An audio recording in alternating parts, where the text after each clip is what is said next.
Welcome back to One-on-One Sports. I'm Andrew Springs, and I'm joined by the infamous Robert Wohner. Robert, how are you doing today? Not too bad, Andrew. Good to hear. Robert, this is a sad day for us. This is going to be the final hot corner of Robert's career, and I know you're itching to share what's on your mind today.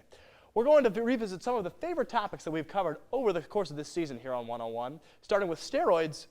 How do you think Bud Selig should address Hall of Fame eligibility to proven steroid users? I don't overthink it. Everyone goes in, Andrew. Alex Rodriguez, Bonds, McGuire, Sosa. You've got the statistics. That's what it needs to happen. Everyone goes in. But they cheated. Listen, everyone cheated, but you have to prove that performance-enhancing drugs exponentially improved their performance. And they did. 70 home runs. Has that mark been topped since...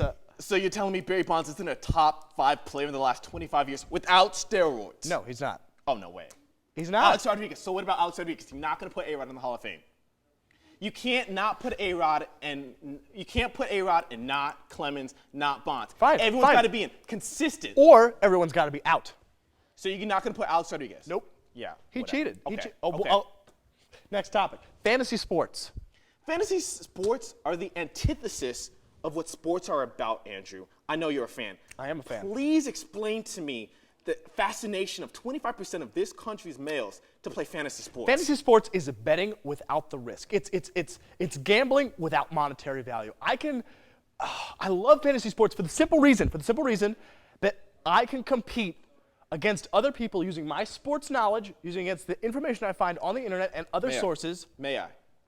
I don't need any extra incentive to me to be a sports fan. I don't need any extra incentive for me to love watching the game. Why is Maurice Jones-Drew apologizing to fantasy overs for making a heads-up play against the Jets? Because it's kneeling at the 1-yard line. Because it's such a big part of the American sports culture. Fantasy sports run our lives. But it shouldn't be that way. That's what I'm saying. Just enjoy the game. You don't need to have that extra incentive to watch it. It may not be that way, but it is that way. Next topic. Does the BCS need a playoff system? I cannot believe I'm the only one on the show that says this. Absolutely not. This is what I say. All perfect seasons are not created equally.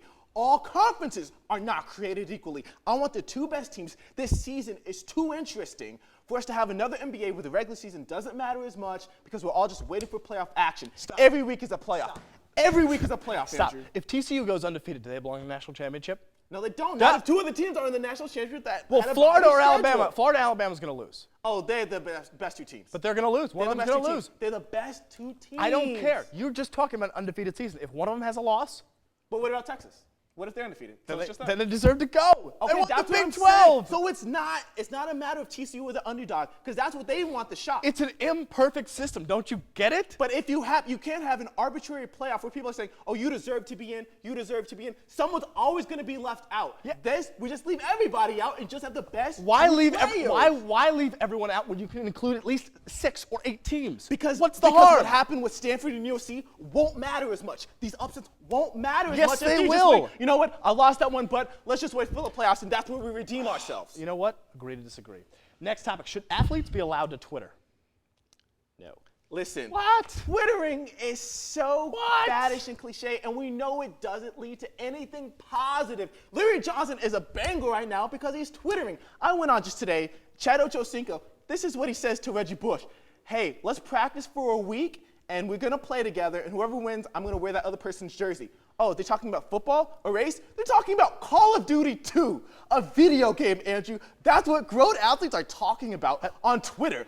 That's insane. It's not our job to make them grow up, okay? It's our job to be interested in what is going on in their lives. If I'm investing as a fan, if I'm investing as an owner millions of dollars to these players, hopefully they can put together a coherent 140 characters. Is that too much to ask for? Well, like we said before, Chad Johnson could not write a novel, but he can pay a ghostwriter to do it for him. I want to hear what Chad Johnson thinks. You know why? Because he's a person of interest, and because it interests me because he's a celebrity. He's up in the limelight. I want to know what he's thinking. I know. What kind of detergent does he use? Where does he go to eat? McDonald's? Yep. I know this is my last show. If you can just do one thing for me, never talking about Chad Ochocinco again, please. What about Chad Johnson, formerly known as Chad Ochocinco? The athlete formerly known as Chad Ochocinco. Okay. Insane. All right.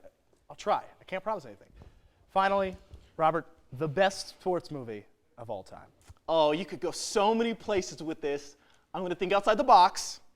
The Big Green. I don't know if you know this Disney movie. It's about sports and a soccer team in this little town in Texas. I know the movie. The only movie where you can get first kisses, illegal immigration, and a green goat all in the same movie. The Big Green, the best sports movie of all time. Who do you have? Teacher? Yes. Remember the Titans. First of all, it's a movie. If you could, okay, I love Denzel. He's the man. Okay. He's the man. If you could watch one movie for the rest of your life, over and over, it would be this movie. It will never get old. Name Bertier's accident, the talk in Gettysburg. Everything in this movie is what is good about sports, and especially high school. Do you have to pull every possible heartstring? Racism, underdog, people coming together. It's got everything. That's so heavy-handed. It makes me live life to the fullest. The Big Green is just a simple movie with kids trying to play for the love of the game. You got little Newt Schaff kicking the ball. You've got the goalie that sees shapes and knights and vampires in his dreams. It's fun. But that's what I love in a movie. You got Bertier, you got Julius, you got Rev, you got the big fat guy, you got everything. One thing, can we stop making sports movies of the first black swim team, football team? Let's get rid of that. Please, world. Robert, it's been a pleasure. It really has. Thank you, sir. It's a sad day, ladies and gentlemen, because we've just concluded the final installment of the Hot Corner with Robert Wohner. Robert, thank you again for everything. We all hope you find a job someday where you're paid to rant about anything. Stay tuned to One-on-One Sports because we'll be back in just a few moments. Stay with us.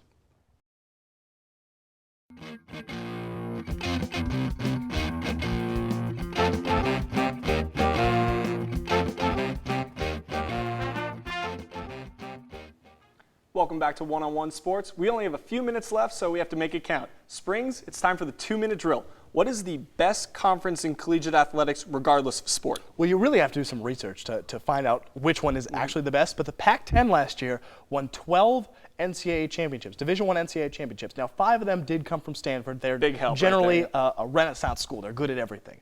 But 12 championships, I can't even rattle off 12 sports right now. That's a lot, and it seems like just a major number in terms of the amount of sports that are out there. 12 in 1 year, that's a lot. Good for the Pac-10. 12 is very solid. I'm going to have to go with the ACC. I like being really good in the big sports and solid in the other sports. You know, they do well in the Olympic sports and the track and the cross country, but ACC basketball, baby, is where it is at. All but 3 of their conference games are on national television, which is huge. You know, people really want to see the ACC. And then if you look at football, they get solid recruits. They have teams in the top 25. College Game Day's been to, I think, 3 ACC schools already this year. You know, the people love seeing the ACC. TV loves seeing the ACC, and that's why they are the numero uno conference. I agree, but if you think about being great at something, you think about SEC football or Big 12 football, and while they all have great venues, I think the case could be made for any of the 6 BCS conferences. Very good points and a lot of very good conferences. Well, that's all, folks. We are out of time, but thank you for tuning in. I'm Mike Feldman. And I'm Andrew Springs, and for all of our resident experts and crew members, we'd like to say thank you so much for watching One-on-One Sports this semester. Now, we'll be back in February, so keep an eye out for us on campus. Between now and then, you can follow us on the web or on WSOE 89.3. So until the spring, whose side are you on?